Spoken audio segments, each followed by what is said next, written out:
My mom and brother-in-law are going to be away for a while, so I decided to take care of my sister and niece. When I told them, my sister and niece smiled smugly.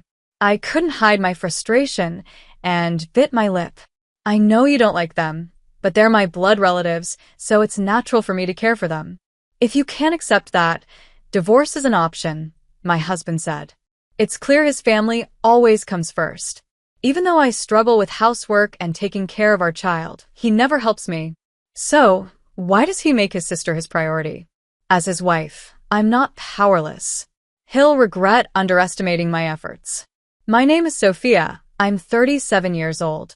I live with my husband, who I met during school, and our 9-year-old son.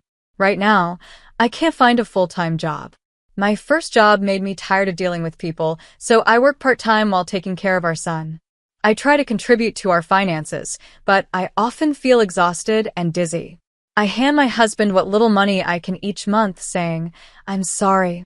He always reassures me, "Don't worry about it." He respects my wishes, even when people tell me to just be a stay-at-home wife. I want to work, but my health doesn't always allow it, which makes me feel bad. When my son started elementary school, I got more time for myself and started feeling better. I eventually switched from part-time to full-time work and began enjoying my job. My husband and I met in high school. He was the class leader, serious and kind. Back then, I was a loner, but he always looked out for me. I fit into my class easily and don't have many bad memories from that time. My husband confessed his feelings to me on graduation day, and that's how we started dating. Eventually, we got married and had our son, Timothy. Timothy has always been cautious around others and isn't fully independent yet, but seeing him grow a little each day warms my heart. However, our happy days started to change suddenly when my husband's attitude toward me shifted. I had a feeling it had something to do with his older sister. The change began around the time my job was going well, and his sister had a traffic accident. My husband has 3 sisters, an older one and a younger one. I don't see them often, only a few times a year. He's always been very kind and caring toward them, which I used to think was sweet. When his older sister had her accident, I wasn't sure if I should visit her. I stayed home with Timothy, but then my husband, Stephen, called me. "Hello," I answered. "Hi, Sophia," he said casually. As I was about to ask if I should go see his sister, he said, "You don't need to come." I was surprised. "Why not? Shouldn't I visit her as your wife?" "Actually, Kelly doesn't want to see you," he said with a laugh. Kelly is his younger sister. He added, "I'm with Kelly and Helen right now, but they both don't want you here." I felt hurt, but my husband didn't seem to care. He often uses Kelly's words to tell me to stay out of certain things, which makes me feel unwelcome. "How is she doing?" I asked, worried about his older sister. "She's fine. Don't worry about it," he said with a heavy sigh. "Sophia, you're so insensitive. This is my family's problem, not yours." Then he hung up without letting me speak. I felt like he was being selfish. His family, especially Kelly and my niece Helen, have always been cold toward me. Helen acts distant, and Kelly sometimes treats me nicely, but other times she makes me feel like I stole her brother away. My husband, meanwhile, treats his sisters like princesses. It's hard to deal with. Even my son, Timothy, gets harsh looks from them. As I hugged Timothy, who seemed worried, I tried to stay calm and said, "Let's have dinner." Timothy looks more like me than his father, which I thought might make things easier, but it hasn't helped much.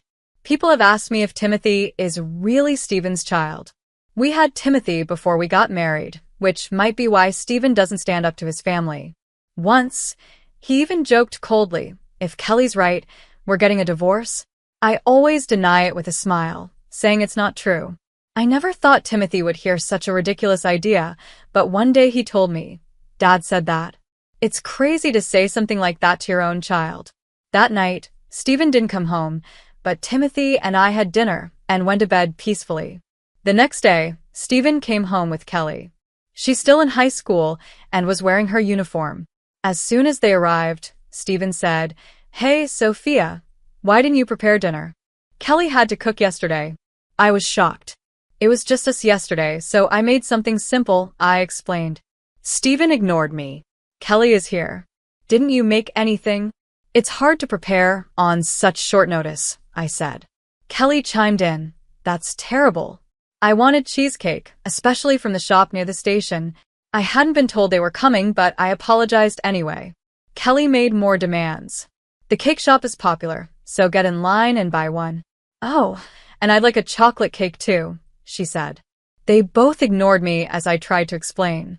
Instead, Stephen grabbed my hand, led me to the door, and said, "Be back by 5 p.m. since Kelly is here." Then he pushed me out the door without giving me a chance to speak. He didn't give me any money, and it was less than 40 minutes until 5 p.m. It felt impossible to get the cake in time. Feeling disheartened by Stephen and Kelly's selfishness, I got into the car. When I returned, Kelly scolded me. "You're late. My train leaves in 20 minutes. I'm sorry. It's rush hour," I explained. "There are back roads, Sophia." "Can't you think of that?" she snapped. Stephen laughed and agreed with her. I had already taken the fastest route, but they didn't care. Frustrated, I bit my lip and went to my room to change, feeling completely defeated. As soon as I left, Stephen and Kelly started playing a game.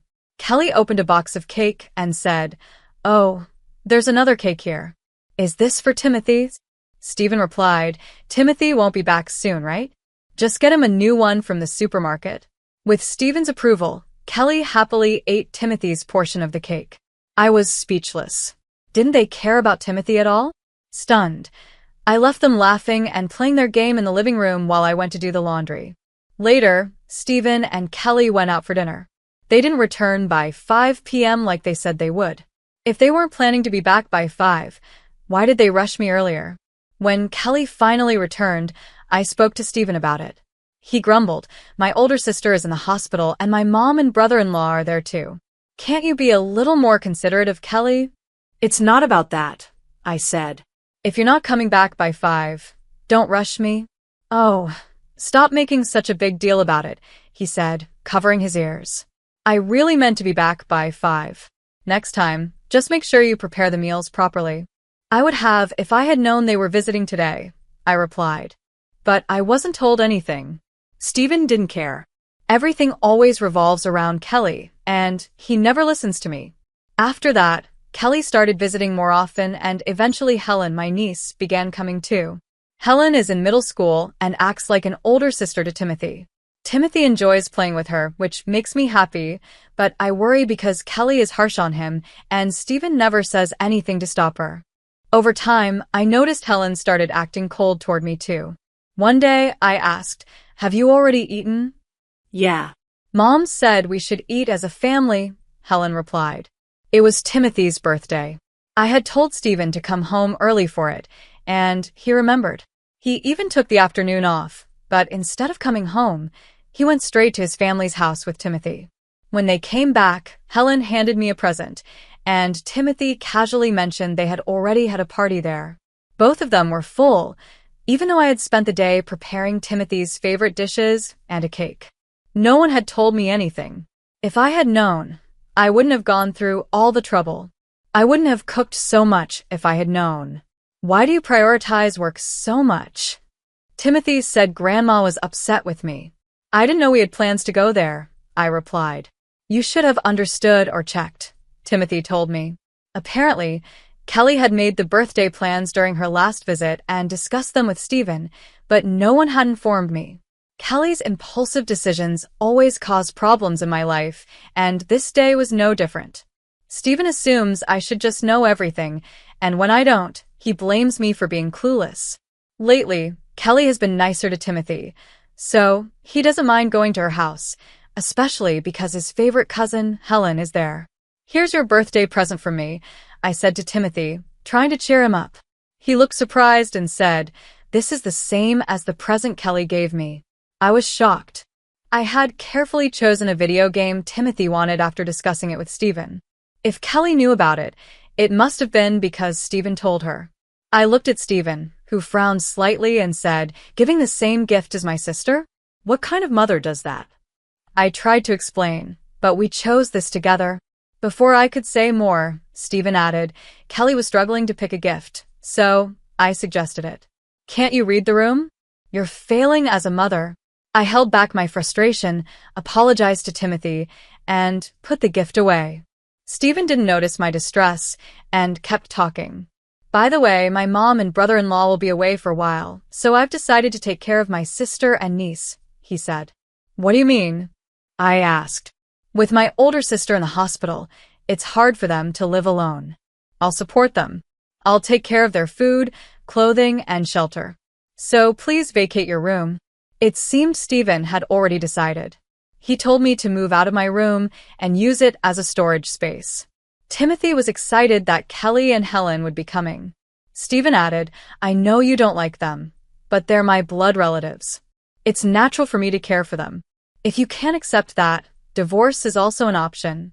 I felt like I was being treated as a nuisance. Seeing Timothy getting closer to their family, I knew I had to do something, not just for me, but for him too. The next day, I asked Stephen when Kelly and Helen would arrive. He didn't know the exact date, but shared the schedule he had planned. I started cleaning up unnecessary items as planned. Stephen had ordered me to dispose of or move anything we didn't need, so I followed his instructions. That day, Stephen was out at his parents' house, and I was home alone with Timothy, since it was the weekend. I organized my room and got rid of anything we weren't using. When Stephen came home, he looked shocked and said, What on earth happened here? What do you mean? Is there a problem? I asked. Problem? Look at the state of this place, he shouted. I did what you said. I moved things around and got rid of unnecessary items, I replied. You mean you threw out everything we need? Stephen exclaimed. You even got rid of the appliances we use, like the TV and washing machine. That's right. I cleared everything I bought for the house, I said calmly. I added, by the way, this apartment is under my parents' name. I spoke with them and decided I'll vacate the place in a month. Stephen's face turned pale, but that wasn't my problem. He had wanted to live here with Kelly and Helen like it was his own house, even though this place was originally mine. I just did what he told me, disposed of, and moved things. Why are all the appliances gone? He asked, panicking. Because I was told to move and dispose of them, I said before walking out of the living room. Wait. The discussion isn't over, he shouted, but I ignored him. He followed me to my room, raising his voice again. The discussion isn't over. Why are you angry? I'm not angry, I said. I just followed your instructions. I picked up an expensive watch I had given him in the past and added, Oh, this isn't needed either. That's mine, he protested. Yes, but I bought it, I replied. You don't need it anymore. I packed the watch into a box, which was already filled with clothes and branded items I had gifted him while we were dating. Most of them were luxury items I had bought using my savings from when I worked as a secretary. Even though I now work part-time, I used to make enough to afford such things. Stephen's face turned even paler as he watched. Just then the doorbell rang. The timing couldn't have been better. Ignoring him, I walked to the entrance. But this isn't over. What Stephen has done to me can't be easily forgiven. I want him to feel the pain he's caused me. I opened the door to find Kelly and Helen standing there, carrying several bags. It seemed they planned to drop off their belongings regularly. Welcome, I greeted them with a smirk. They looked puzzled, but stepped inside. Without paying attention to their confusion, I invited them in. Once inside, I said, Kelly, your birthday is coming up soon, right? Yes, but... She started. Thanks for what you did for Timothy last time. Here, it's a bit early, but this is a present from me, I said, handing her a box that was originally meant for Timothy. Huh? Isn't this the one I bought? She asked, confused. No, take it. It's a token of my appreciation, I insisted with a smile. Kelly looked even more confused as I chuckled. This is something special that your beloved brother and I picked out together. If you don't accept it, he'll be sad, I said. Then I revealed that the gift she had bought for Timothy was originally chosen by Stephen and me. Kelly's face turned bright red. I need you to take this. It's a sign of my gratitude, I added firmly. She opened and closed her mouth, clearly shocked. Then, overwhelmed by my words, Kelly burst into tears. Hearing her cry, Stephen rushed over, looking pale. Are you not ashamed? It's childish to pick on a high school student, he scolded. It might seem childish, but I have the approval of your mom and older sister, I replied calmly. Huh? My mom and older sister, he asked, confused. That's right. I explained the situation to them, I said. Stephen and Kelly had kept quiet about what was going on at their parents' house, so I hadn't known about the dinner involving Timothy. But when I spoke to my mother-in-law and older sister-in-law, they were furious. They were shocked by Stephen and Kelly's immature behavior. They couldn't believe Stephen, as an adult, would bring Kelly and Helen to our apartment without notice. They fully supported my plan. I don't often meet my older sister-in-law, but she understood my side and even encouraged me, saying, "Go ahead. Do it."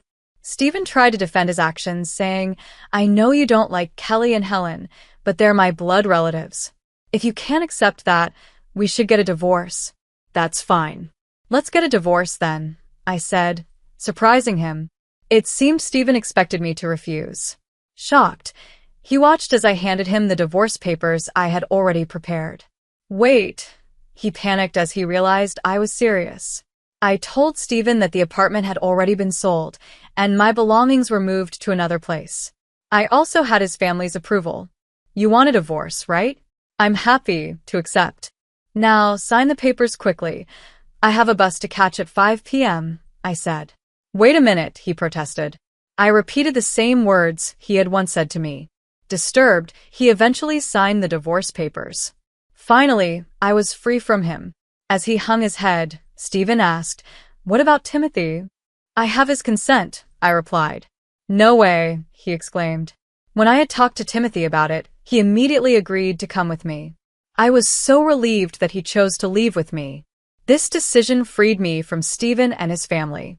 Afterward, Timothy and I moved into an apartment near my parents' house. Later, my former sister-in-law, who is now in a wheelchair due to her accident, came to visit with an apology gift. She apologized on behalf of her daughter and sister. Despite her situation, I didn't hold any ill feelings toward her. She had understood my struggles as a daughter-in-law and had given me advice in the past. On the other hand, I had a very hard time dealing with Stephen and Kelly. Thankfully, I will never have to deal with them again. According to my former sister-in-law, Stephen and Kelly were evicted from the apartment and had to move back to their parents' house. However, my former mother-in-law, after hearing my side of the story, refused to take them back. She said it wasn't right for them to return, given all the trouble they caused me and their plan to live together. After being scolded severely by my former sister-in-law, Kelly and Stephen had no choice. Helen, however, is now working as a tutor and occasionally helps Timothy with his studies. I started seeing a psychiatrist and consulted a lawyer on my doctor's advice. Kelly and others had spread rumors about me being sloppy and bad at organizing, which led me to take action. I received several messages from her, and this prompted legal steps. Because of this, Stephen was suspected of psychological abuse. The family court ruled in my favor and allowed me to seek compensation. When I met Stephen in family court, he yelled, "You sold my belongings." Those items were actually bought by me, not him. He was also forced to quit his job as a result of the case. Even though my lawyer tried to calm me down, I had a plan. I told Stephen, "I can return your things, but your behavior right now is still psychological abuse." "What are you saying?" He stammered. "You've been calling me sloppy for a long time. It might take me some time to return everything," I said, standing my ground. I stood my ground, refusing to back down after everything I had been through. Stephen turned red and stayed quiet, realizing the situation. His financial struggles are no concern of mine, but seeing him face the consequences of his actions is satisfying. Eventually, Stephen was found guilty of abusive behavior and was ordered to pay compensation. He and Kelly can't return to their old home, and news of their situation has spread at his workplace. Now, Stephen makes a living by juggling several temp jobs, often alongside Kelly. I think it's fitting that they're together as siblings. I don't have any contact with them, and my former in-laws also agree with this arrangement. Now, I live peacefully with my son, Timothy. After receiving the compensation, I felt more at ease. I'm especially happy to have returned part-time to my former secretarial job. My former mother-in-law and sister-in-law sometimes check in on Timothy. I thought I'd cut ties completely with my ex-husband's family, but since Timothy loves them, I occasionally interact with everyone, except Stephen and Kelly. One day, Timothy said to me, "When I grow up, I want to marry someone like Mom and cherish my family." His words nearly brought me to tears. Thinking about such a happy future, I'm determined to keep living a joyful life with my son.